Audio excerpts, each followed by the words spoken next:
St. Thomas Aquinas, Part 7.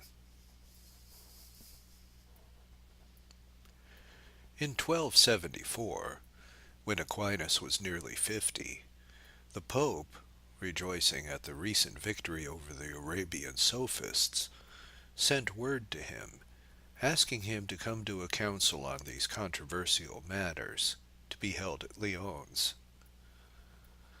He rose in automatic obedience, as a soldier rises, but we may fancy that there was something in his eyes that told those around him that obedience to the outer command would not, in fact, frustrate obedience to some more mysterious inner command, a signal that only he had seen. He set out with his friend on the journey, proposing to rest for the night with his sister, to whom he was deeply devoted, and when he came into her house he was stricken down with some unnamed malady. We need not discuss the doubtful medical problems. It is true that he had always been one of those men, healthy in the main, who are overthrown by small illnesses. It is equally true that there is no clear account of this particular illness. He was eventually taken to a monastery in Fossa Nova, and his strange end came upon him with great strides. It may be worth remarking, for those who think that he thought too little of the emotional or romantic side of religious truth, that he asked to have the Song of Solomon read through to him from beginning to end. The feelings of the men about him must have been mingled and rather indescribable, and certainly quite different from his own. He confessed his sins and he received his God. And we may be sure that the great philosopher had entirely forgotten philosophy. But it was not entirely so with those who loved him, or even those who merely lived in his time. The elements of the narrative are so few, yet so essential, that we have a strong sense in reading the story of the two emotional sides of the event. Those men must have known that a great mind was still laboring like a great mill in the midst of them. They must have felt that, for that moment, the inside of the monastery was larger than the outside. It must have resembled the case of some mighty modern engine shaking the ramshackle building in which it is for the moment enclosed. For truly that machine was made of the wheels of all the worlds, and revolved like the cosmos of concentric spheres, which, whatever its fate in the face of changing science, must always be something of a symbol for philosophy. The depth of double and triple transparencies are mysterious than darkness. The sevenfold, the terrible crystal. In the world of that mind there was a wheel of angels, and a wheel of planets, and a wheel of plants and other animals. But there was also a just and intelligible order of all earthly things, a sane authority and a self-respecting liberty, and 100 answers to 100 questions in the complexity of ethics or economics. But there must have been a moment when men knew that the thunderous mill of thought had stopped suddenly, and that the shock of stillness, that a wheel would shake the world no more, and that there was nothing now within that hollow house but a great hill of clay, and the confessor, who had been with him in the inner chamber, ran forth as if in fear, and whispered that his confession had been that of a child of 5.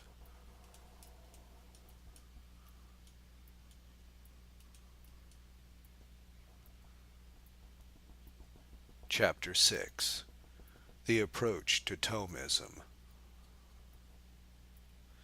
The fact that Thomism is the philosophy of common sense is itself a matter of common sense.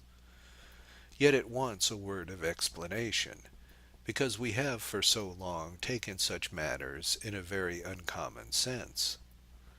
For good or evil, Europe since the Reformation, and most especially England since the Reformation, has been in a peculiar sense the home of paradox.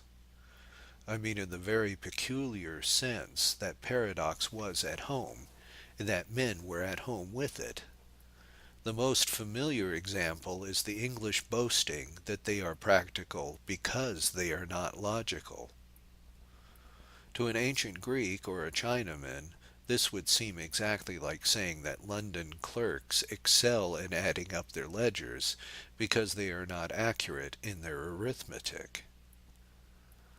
But the point is not that it is a paradox. It is that paradoxy has become orthodoxy. That men repose in a paradox as placidly as in a platitude. It is not that the practical man stands on his head, which may sometimes be stimulating, if startling, gymnastic. It is that he rests on his head, even sleeps on his head. This is an important point because the use of paradox is to awaken the mind. Take a good paradox, like that of Oliver Wendell Holmes. Give us the luxuries of life and we will dispense with the necessities. It is amusing and therefore arresting. It has a fine air of defiance. It contains a real, if romantic, truth. It is all part of the fun that it is stated almost in the form of a contradiction in terms. But most people would agree that there would be considerable danger in basing the whole social system on the notion that necessities are not necessary. As some have based the whole British Constitution on the notion that nonsense will always work out as common sense. Yet even here it might be said that the invidious example has spread, and that the modern industrial system does really say, give us luxuries like coal tar soap, that we may dispense with necessities like corn.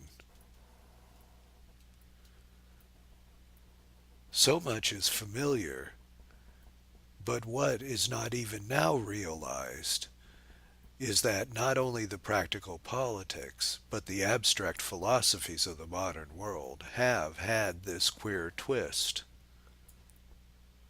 Since the modern world began in the 16th century, nobody's system of philosophy has really corresponded to everybody's sense of reality, to what, if left to themselves, common men would call common sense. Each started with a paradox, a peculiar point of view demanding the sacrifice of what they would call a sane point of view. That is the one thing common to Hobbes and Hegel, to Kant and Bergson, to Berkeley and William James. A man had to believe something that no normal man would believe. If it were suddenly propounded to his simplicity, as that law is above right, or right is outside reason, or things are only as we think them, or everything is relative to a reality that is not there. The modern philosopher claims, like a sort of confidence man, that if once we will grant him this, the rest will be easy. He will straighten out the world, if once he is allowed to give this one twist to the mind. It will be understood that in these matters I speak as a fool, or, as our democratic cousins would say, a moron.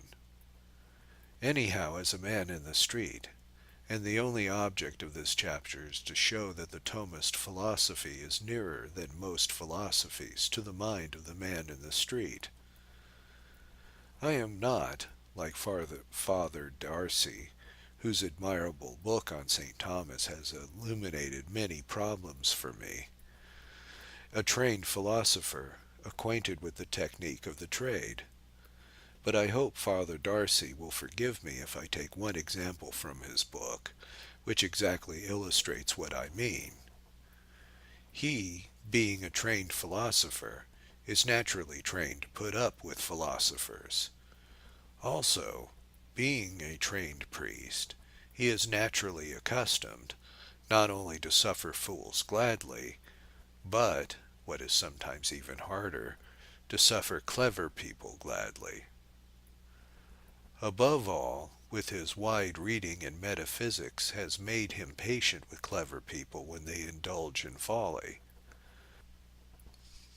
The consequence is that he can write calmly and even blandly sentences like, "A certain likeness can be detected between the aim and method of St. Thomas and those of Hegel.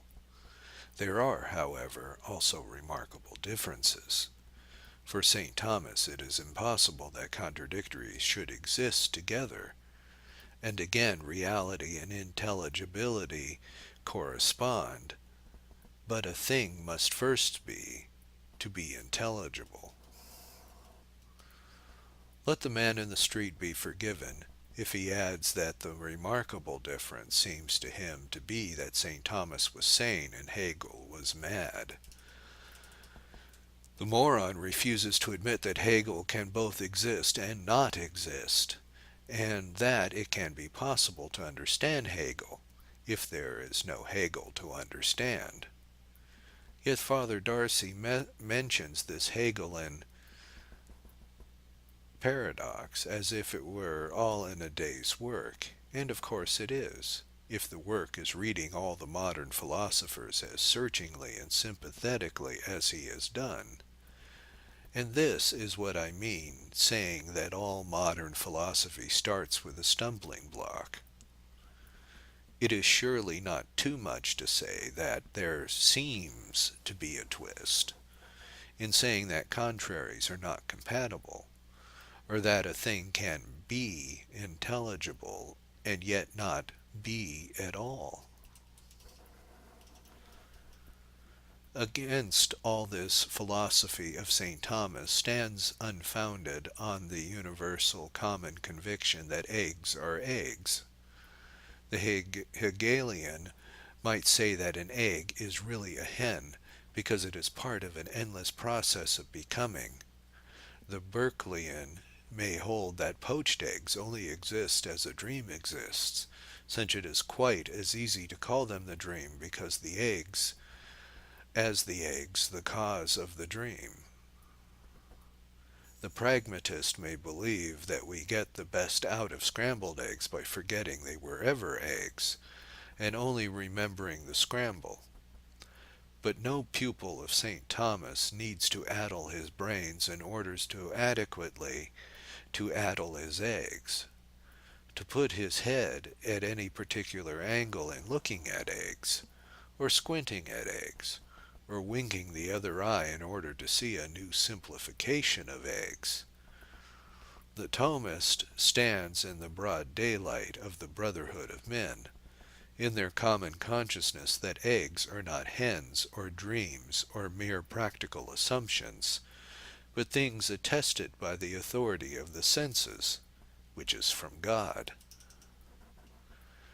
Thus, even those who appreciate the metaphysical depth of Thomism in other matters have expressed surprise that he does not deal at all with what many now think the main metaphysical question, whether we can prove that the primary act of recognition of any reality is real. The answer is that St. Thomas recognized instantly what so many modern skeptics have begun to suspect rather laboriously, that a man must either answer that question in the affirmative, or else never answer any question, never ask any question, never even exist intellectually, to answer or to ask. I suppose it is true in a sense that a man can be a fundamental skeptic, But he cannot be anything else, certainly not even a defender of fundamental skepticism. If a man feels that all the movements of his own mind are meaningless, then his mind is meaningless, and he is meaningless, and it does not mean anything to attempt to discover this meaning. Most fundamental skeptics appear to survive because they are not consistently skeptical and not at all fundamental. They will first deny everything and then admit something, if for the sake of argument, or rather of attack without argument. I saw an almost startling example of this essential frivolity in a professor of fine skepticism in a paper the other day. A man wrote to say that he accepted nothing but solipsism, and added that he had often wondered it was not a more common philosophy. Now, solipsism simply means that a man believes in his own existence, but not in anybody or anything else. And it never struck this simple sophist that if his philosophy was true, there obviously were no other philosophers to profess it. To this question, is there anything? St. Thomas begins by answering yes. If he began by answering no, it would not be the beginning, but the end. That is what some of us call common sense. Either there is no philosophy, no philosophers, no thinkers, no thought, no anything, or else there is a real bridge between the mind and reality. But he is actually less exacting than many thinkers, much less so than most rationalist and materialistic thinkers. As to what that first step involves, he is content, as we shall see, to say that it involves the recognition of ens, or being, as being something definitely beyond ourselves. Ens is ens, eggs are eggs, and it is not tenable that all eggs were found in a mare's nest. Needless to say, I am not so silly as to suggest that all the writings of St. Thomas are simple and straightforward, in the sense of being easily to understand.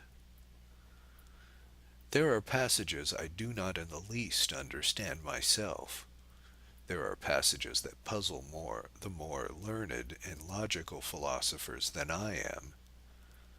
There are passages about which the greatest Thomists still differ and dispute. But that is a question of a thing being hard to read or understand, not hard to accept when understood. That is a mere matter of the cat sat on the mat being written in Chinese characters, or Mary had a little lamb in Egyptian hieroglyphics. The only point I am stressing here is that Aquinas is almost always on the side of simplicity, and supports the ordinary man's acceptance of ordinary truisms.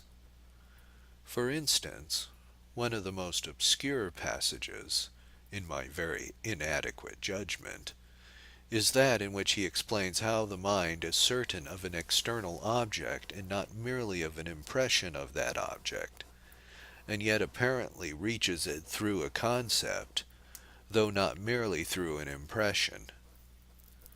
But the point here is that he does explain that the mind is certain of an external object. It is enough for this purpose that his conclusion is what is called the conclusion of common sense, that it is his purpose to justify common sense, even though he justifies it in a passage which happens to be one rather uncommon subtlety. The problem of later philosophers is that their conclusion is as dark as their demonstration, or that they bring out a result in which the result is chaos. Unfortunately, between the man in the street and the angel of the schools, there stands at this moment a very high brick wall, which, with spikes on the top, separating two men who, in many ways, stand for the same thing. The wall is almost a historical accident. At least it was built a very long time ago, for reasons that need not affect the needs of normal men today, least of all the greatest of normal men, which is for a normal philosophy. The first difficulty is merely a difference of form, not in the medieval but in the modern sense.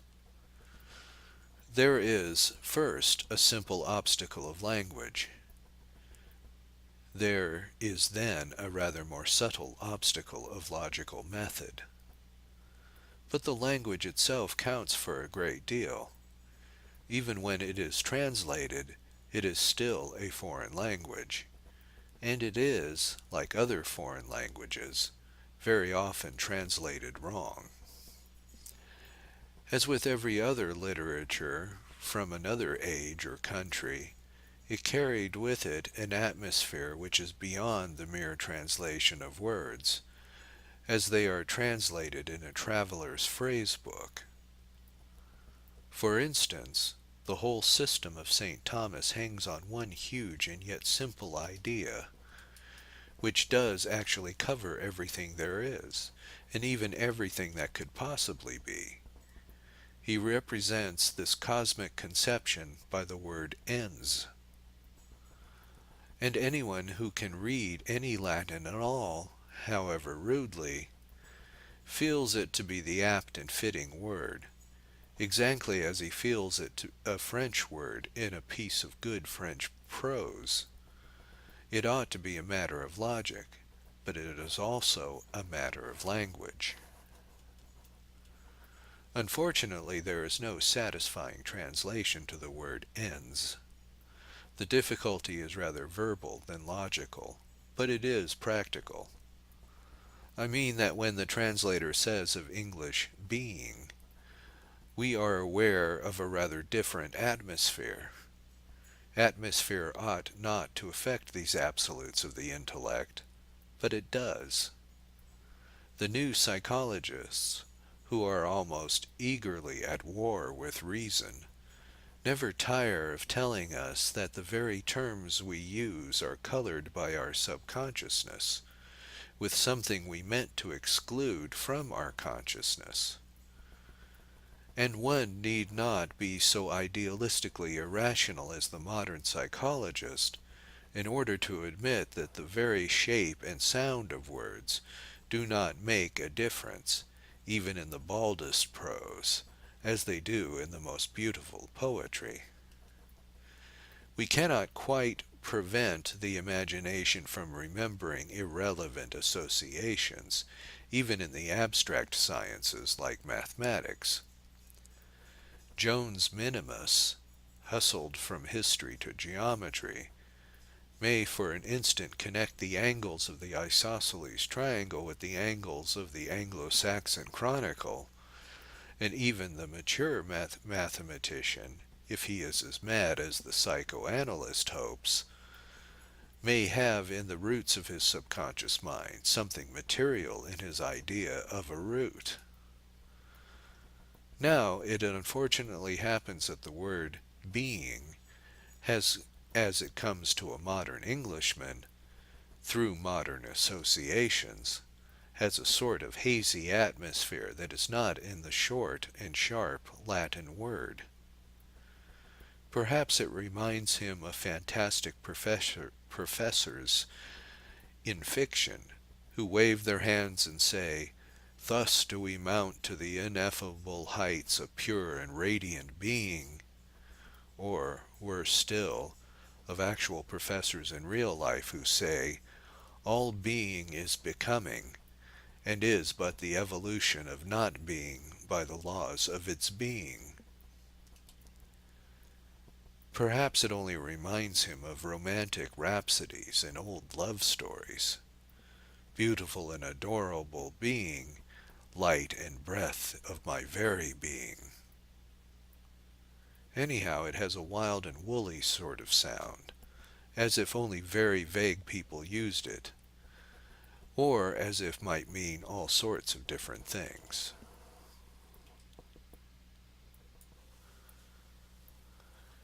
Now the Latin word ens has a sound like the English word end. It is final and even abrupt. It is nothing except itself. There was once a silly jibe against scholastics like Aquinas, that they discussed whether angels could stand on the point of a needle. It is at least that the first word of Aquinas is just as sharp as the point of a pin. For that also is, in an almost ideal sense, an end. And when we say that St. Thomas Aquinas is concerned fundamentally with the idea of being, we must not admit that any of the cloudier generalizations that we may have grown used to, or even grown tired of, is the sort of idealistic writing that is rather rhetoric than philosophy. Rhetoric is a very fine thing in its place, as a medieval scholar would have willingly agreed, as he taught it along with logic in the schools. But St. Thomas Aquinas himself is not at all rhetorical. Perhaps he is hardly even sufficiently rhetorical. There are any number of purple patches in Augustine, but there are no purple patches in Aquinas. He did on certain definite occasions drop into poetry, but he very seldom dropped into oratory. And so little was he in touch with some modern tendencies, that whenever he did write poetry, he actually put it into poems. There is another side to this, to be noted later. He has very specially possessed the philosophy that inspires poetry, as he did so largely inspire Dante's poetry. And poetry without philosophy has only inspiration, or, in vulgar language, only wind. He had, so to speak, the imagination without the imagery. And even this is perhaps too sweeping. There is an image of his, that is true poetry as well as true philosophy, about the tree of life bowing down with a huge humility because of the very load of its living fruitfulness, a thing Dante might have described as to overwhelm us with the tremendous twilight and almost drug us with the divine fruit. But normally, we may say that his words are brief even when his books are long. I have taken the example of the word ens precisely because it is one of the cases in which Latin is plainer than plain English. And his style, unlike that of St. Augustine and many Catholic doctors, is always a penny plain rather than twopence colored. It is very difficult to understand, simply because the subjects are so difficult that hardly any mind, except one like his own, can fully understand them. But he never darkens it by using words without knowledge, or even more legitimately, by using words belonging only to imagination or intuition. So far as his method is concerned, he is perhaps one real rationalist among all the children of men. This brings us to the other difficulty, that of logical method. I have never understood why there is supposed to be something crabbed or antique about a syllogism.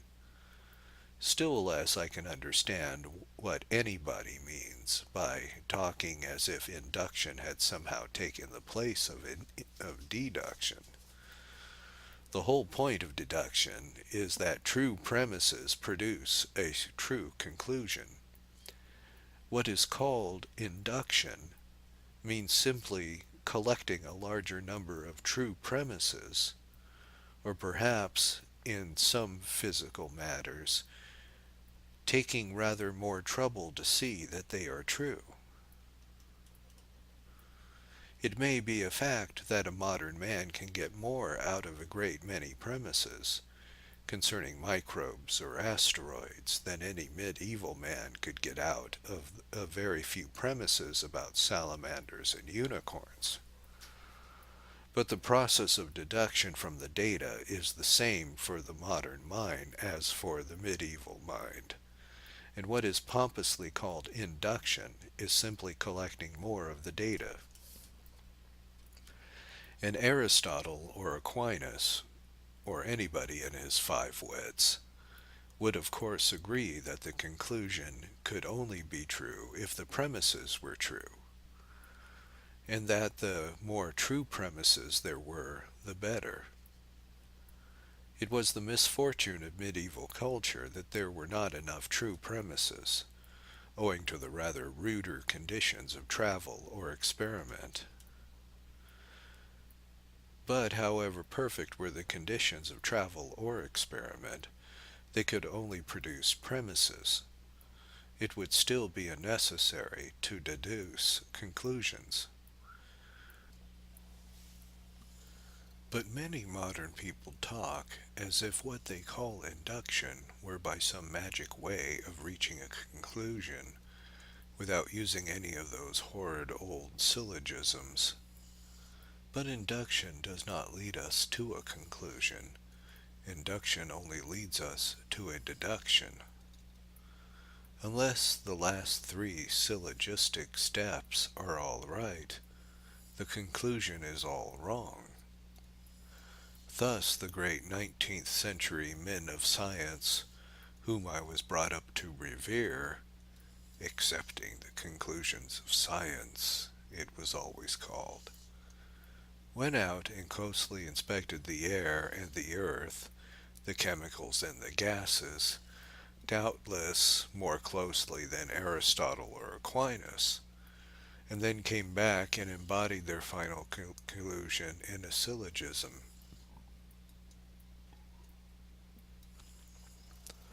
All matter is made of microscopic little knobs, which are indivisible. My body is made of matter, therefore my body is made up of microscopic little knobs which are indivisible. They were not wrong in the form of their reasoning, because it is the only way to reason. In this world there is nothing except a syllogism and a fallacy. But of course these modern men knew, as the medieval men knew, that their conclusions would not be true unless their premises were true. And that is where the trouble began. For the men of science, or their sons and nephews, went out and took another look at the knobby nature of matter, and were surprised to find that it was not knobby at all.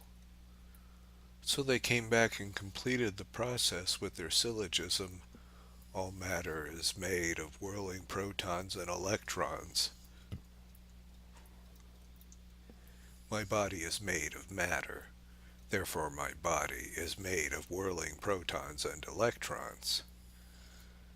And that, again, is a good syllogism, though they may have to look at matter once or twice more, because we know whether it is true premise and a true conclusion. But in the final process of truth there is nothing except a good syllogism. The only other thing is a bad syllogism, as in the familiar fashionable shape, all matter is made of protons and electrons. I should very much like to think that mine is much the same as matter. So I will announce through the microphone or the megaphone that my mind is made of protons and electrons. But that is not induction. It is only a very bad blunder in deduction. That is not another or new way of thinking. It is only ceasing to think. What is really meant, and what is much more reasonable, is that the old syllogists sometimes set out the syllogism at length, and certainly that is not always necessary. A man can run down the three steps much more quickly than that, but a man cannot run down the three steps if they are not there. If he does, he will break his neck, as if he walked out of a fourth-story window. The truth about this false antithesis of induction and deduction is simply this, that as premises or data accumulated, the emphasis and detail was shifted to them, from the final deduction to which they lead. But they did lead to a final deduction, or else they led to nothing.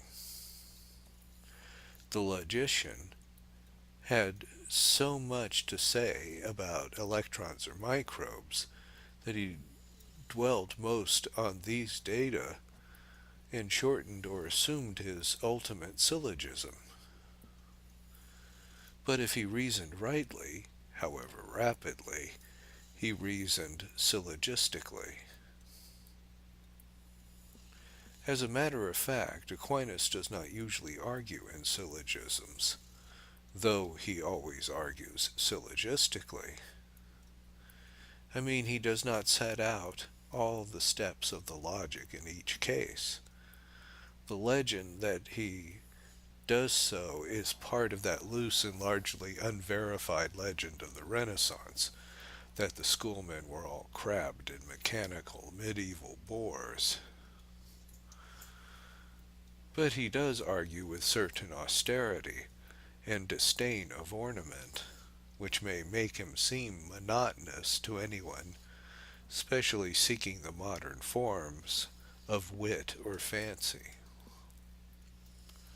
But all this has nothing to do with the question asked at the beginning of this chapter and needing to be answered at the end of it, the question of what he is arguing for. In that respect it can be repeated, most emphatically, that he is arguing for common sense. He is arguing for a common sense which would even now commend itself to most of the common people. He is arguing for the popular proverbs that seeing is believing, that proof of the pudding is in the eating, that man cannot jump down his own throat or deny the fact of his own existence. He often maintains the view by the use of abstractions, but the abstractions are no more abstract than energy or evolution or space-time. They do not land us, as others often do, in hopeless contradictions about common life. The pragmatist sets out to be practical, but his practicality turns out to be entirely theoretical. The Thomist begins by being theoretical, but his theory turns out to be entirely practical. That is why a great part of the world is returning to it today. Finally, there is some real difficulty in the fact of a foreign language, apart from the ordinary fact of the Latin language.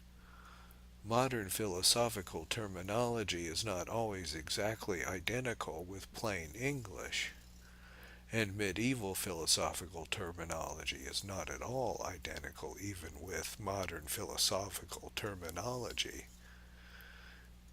It is not really very difficult to learn the meaning of the main terms, but their medieval meaning is sometimes the exact opposite of their modern meaning. The obvious example is in the pivotal word form. Nowadays we say, I wrote a formal apology to the dean, or the proceedings when we wound up the Tip Cat Club were purely formal. But what we mean, they were purely fictitious. And St. Thomas, he would have been a member, or had he been a member of the Tip Tap Club, would have meant just the opposite. He would have meant that the proceedings dealt with the very heart and soul and secret of the whole being of the Tip Cat Club, and that the apology to the dean was so essentially apologetic that it tore the very heart out in tears of true contrition. For formal, in Thomas language, means actual, or possessing the real decisive quality that makes a thing itself. Roughly, when he describes a thing as made out of form and matter, he very rightly recognizes the matter as the more mysterious and indefinite and featureless element, and that what stamps anything with its own identity is its form. Matter, so to speak, is not so much the solid as the liquid or gaseous thing in the cosmos, and in this most modern, scientists are beginning to agree with him. But the form is the fact. It is that which makes a brick, and a bust, and not the shapeless and trampled clay of which either may be made. The stone that broke the statuette in some Gothic niche might have been itself a statuette, and under chemical analysis, the statuette is only a stone. But such a chemical analysis is entirely false as a philosophical analysis. The reality, the thing that makes the two things real, is in the idea of the image and in the idea of the image breaker. It is not only a passing example of the mere idiom of the Thomist terminology, it is not a bad prefatory specimen of the truth of Thomist thought. Every artist knows that the form is not superficial but fundamental, that the form is the foundation. Every sculptor knows that the form of the statue is not outside the statue, but rather the inside of the statue, even in the sense of the inside of the sculptor. Every poet knows that the sonnet form is not only the form of the poem, but the poem. No modern critic who does not understand what the medieval schoolmen meant by form can meet the schoolmen as an intellectual equal.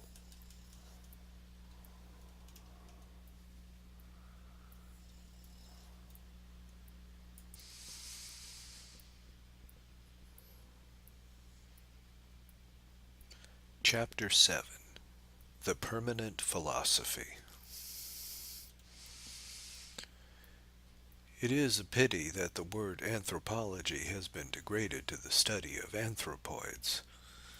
It is now incurably associated with squabbles between prehistoric professors, in more senses than one, about whether a chip of stone is the tooth of a man or an ape, sometimes settled as in that famous case when it was found to be the tooth of a pig.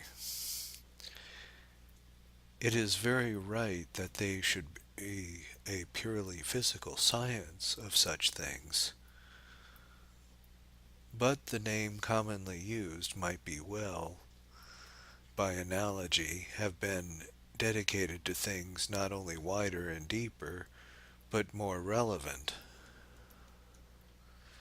Just as, in America, the new humanists have pointed out to the old humanitarians that their humanitarianism has largely concentrated on things that are not specifically human, such as physical conditions, appetites, economic needs, environment, and so on.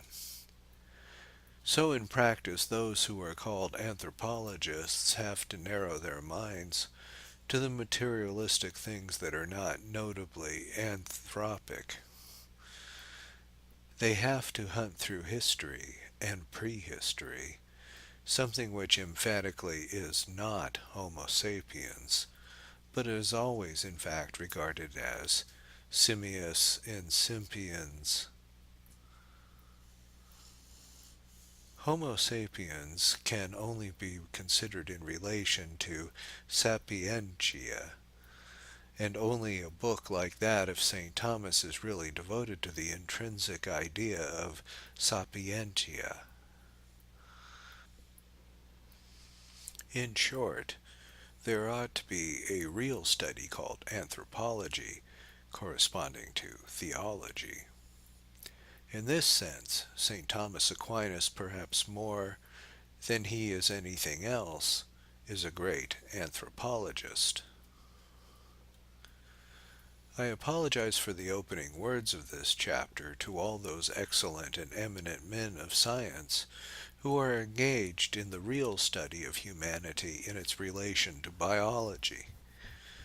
But I rather fancy that they will be the last to deny that there has been a somewhat disproportionate disposition in the popular science to turn the study of human beings into the study of savages. And savagery is not history. It is either the beginning of history or the end of it.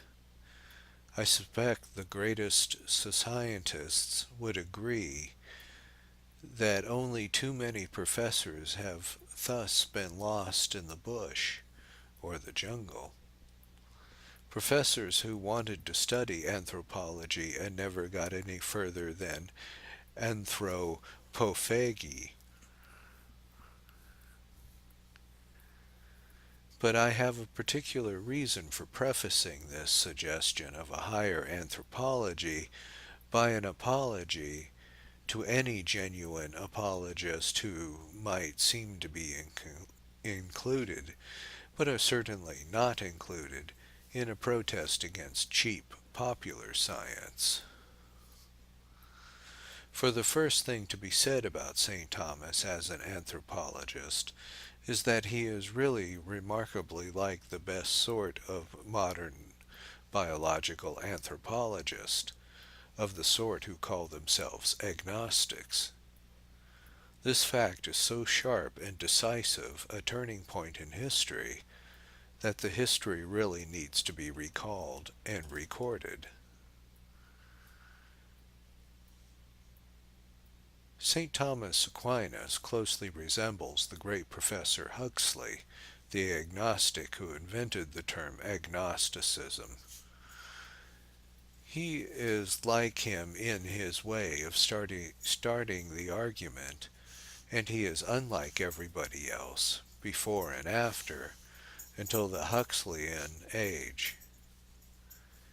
He adopts almost literally the Huxleyan definition of the agnostic method, to follow reason as far as it will go. The only question is, where does it go?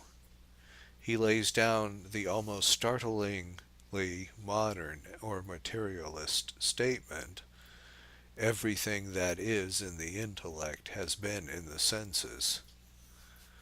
This is where he began. As much as any modern man of science, nay, as much as any modern materialist who can now hardly be called a man of science, that at the very opposite end of inquiry from that of mere mystic. The Platonists, or at least the Neo-Platonists, all tended to the view that the mind was lit entirely from within. St. Thomas insisted that it was lit by 5 windows, and we call those windows the senses. But he wanted the light from without to shine on what was within. He wanted to study the nature of man, and not merely of such moss and mushrooms as he might see through the window, and which he valued as the first enlightening experience of man. And starting from this point, he proceeds to climb the house of man, step by step and story by story, until he has come out on the highest tower and beheld the largest vision. In other words, he is an anthropologist with a complete theory of man, right or wrong. Now the modern anthropologists, who call themselves agnostics, completely failed to be anthropologists at all. Under their limitations, they could not get a complete theory of man, let alone a complete theory of nature. They began by ruling out something which they called the unknowable. The incomprehensibility was almost comprehensible if we could really understand the unknowable in the sense of the ultimate. But it rapidly became apparent that all sorts of things were unknowable, which were exactly the things that a man has got to know. It is necessary to know whether he is responsible or irresponsible, perfect or imperfect, perfectible or unperfectible, mortal or immortal, doomed or free, not in order to understand God, but in order to understand man. Nothing that leaves these things under a cloud of religious doubt can possibly pretend to be a man of science. It shrinks from anthropology as completely as from theology. Has a man free will, or, in his sense of choice, an illusion? He has a conscience, or has his conscience any authority? Or is it only the prejudice of the tribal past? Is there real hope of settling these things by human reason? And has that any authority? Is he to regard death as final? And is he to regard the miraculous help as possible? How is it all nonsense to say that these are unknowable in any remote sense, like the distinction between the cherubim and the seraphim, or the procession of the Holy Ghost? The schoolmen may have a shot too far beyond our limits in pursuing the cherubim and seraphim, but in asking whether a man can choose or whether a man will die, they were asking ordinary questions in natural history, like whether a cat can scratch or whether a dog can smell. Nothing calling itself a complete science of man can shirk them. And the great agnostics did shirk them. They may have said they have no scientific evidence, and in that they failed to produce even a scientific hypothesis. What they generally did produce was a wildly unscientific contradiction. Most monist moralists simply said that man has no choice, but he must think and act heroically as if he had. Huxley made morality, and even Victorian morality, in the exact sense, supernatural. He said it had arbitrary rights above nature, a sort of theology without theism.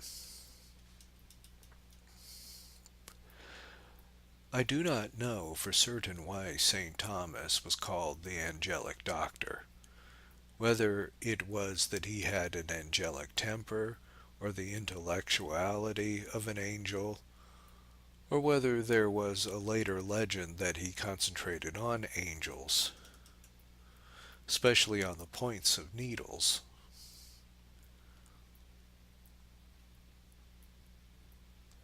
If so, I do not quite understand how this idea arose. History has many examples of an irritating habit of labeling somebody in connection with something, as if he never did anything else. Who was it who began the inane habit of referring to Dr. Johnson as our lexicographer,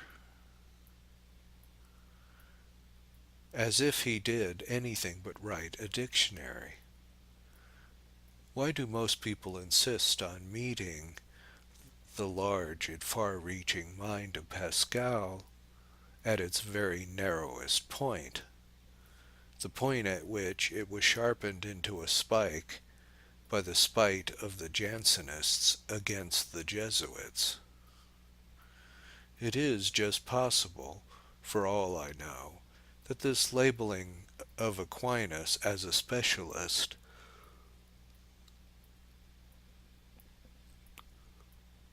was an obscure depreciation of him as a universalist, for that is a very common trick for the belittling of literary or scientific men. St. Thomas must have made certain number of enemies, though he hardly ever treated them as enemies. Unfortunately, the good temper is sometimes more irritating than a bad temper. And he had, after all, done a great deal of damage, as many medieval men would have thought. And, what is more curious, a great deal of damage to both sides. He had been a revolutionist against Augustine and a traditionalist against Averroes. He might appear to some to have tried to wreck that ancient beauty of the city of God, which bore some resemblance to the Republic of Plato. He might appear to others to have inflicted a blow on the advancing and leveling forces of Islam, as dramatic as that of Godfrey storming Jerusalem. It is possible that these enemies, by wax of damning with faint praise, talked about his very respectable little work on angels, as a man might say that Darwin was really reliable when writing on coral insects, or that some of Milton's Latin poems were very creditable indeed. But this is only a conjecture, and many other conjectures are possible. Am I disposed to think that St. Thomas really was rather specially interested in the nature of angels, for the same reason that made him even more interested in the nature of men? It was a part of that strong personal interest in things subordinate and semi-dependent which runs through his whole system, a hierarchy of higher and lower liberties. He was interested in the problem of the angel, as he was interested in the problem of the man, because it was a problem, and especially because it was a problem of an intermediate creature. I do not pretend to deal here with this mysterious quality, as he conceives it to exist, but that inscrutable intellectual being, who is less than God but more than man. But it was this quality of a link in the chain, or a rung in the ladder, which mainly concerned the theologian, in developing his own particular theory of degrees. Above all, it is this which chiefly moves him, when he finds so fascinating the central mystery of man. And for him the point is always that man is not a balloon going up into the sky, nor a mole burrowing merely in the earth,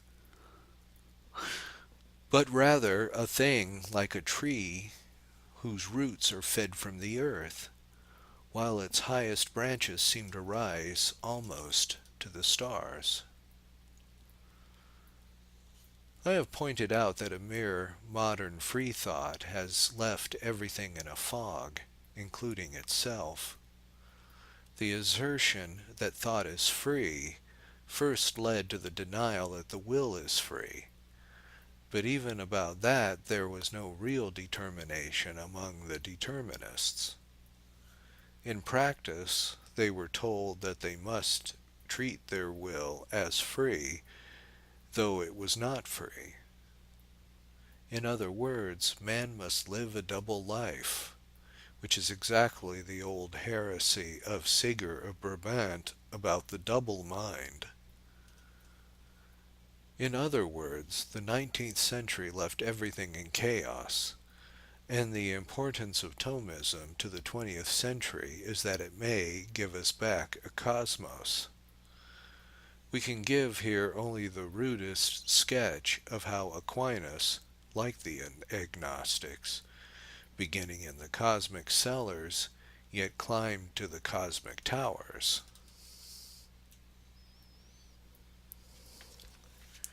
Without pretending to span, within such limits, the essential Thomist idea, I may be allowed to throw out a sort of rough version of the fundamental question, which I think I have known myself, consciously or unconsciously, since my childhood. When a child looks out of the nursery window and sees anything, say the green lawn of the garden, what does he actually know? Or does he know anything? There are all sorts of nursery games of negative philosophy played around this question. A brilliant Victorian scientist delighted in declaring that the child does not see any grass at all, but only a sort of green mist reflected in a tiny mirror of the human eye. This piece of rationalism has always struck me as almost insanely irrational. If he is not sure of the existence of the grass, which he sees through the glass of a window, how on earth can he be sure of the existence of the retina, which he sees through the glass of a microscope? If sight deceives, why can it go on deceiving? Men of another school answer that grass is mere green impression on the mind, and that he can be sure of nothing except the mind. They declare that he can only be conscious of his own consciousness, which happens to be the one thing that we know the child is not conscious of at all. In that sense, it would be far truer to say that there is grass and no child, than to say that there is a conscious child, but no grass. St. Thomas Aquinas, suddenly intervening in this nursery quarrel, says emphatically that the child is aware of ends. Long before he knows that grass is grass, or self is self, he knows that something is something. Perhaps it would be best to say, very emphatically, with a blow on the table, there is an is. That is much monkish credulity, as St. Thomas asks of us at the start. Very few unbelievers start by asking us to believe so little, and yet upon this sharp pinpoint of reality, he rears by long logical processes that have never been really successfully overthrown, the whole cosmic system of Christendom. Thus Aquinas insists, very profoundly but very practically, that there instantly enters, with this idea of affirmation and the idea of contradiction, it is suddenly apparent, even to the child, that there cannot be both affirmation and contradiction.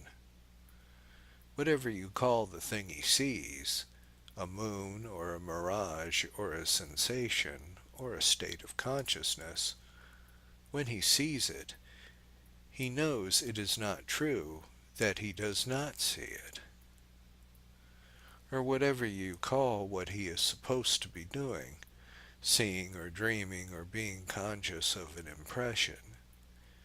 He knows that if he is doing it, it is a lie to say he is not doing it. Therefore there has already entered something beyond even the first fact of being. There follows it, like its shadow, the first fundamental creed or commandment, that a thing cannot be and not be. Henceforth, in common or popular language, there is a false and a true.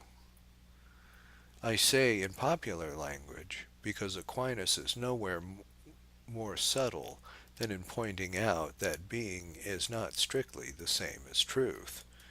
Seeing truth must mean the appreciation of being by some mind capable of appreciating it.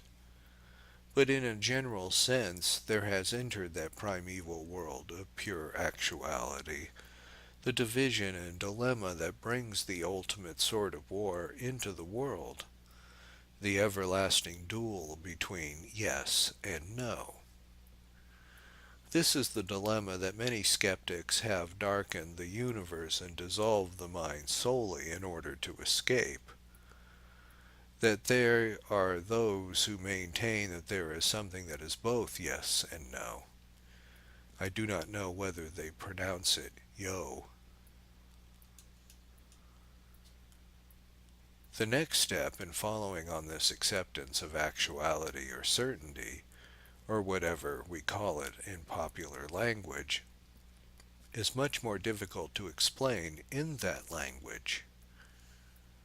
But it represents exactly the point at which it is nearly all other systems go wrong, and in taking the third step abandon the first.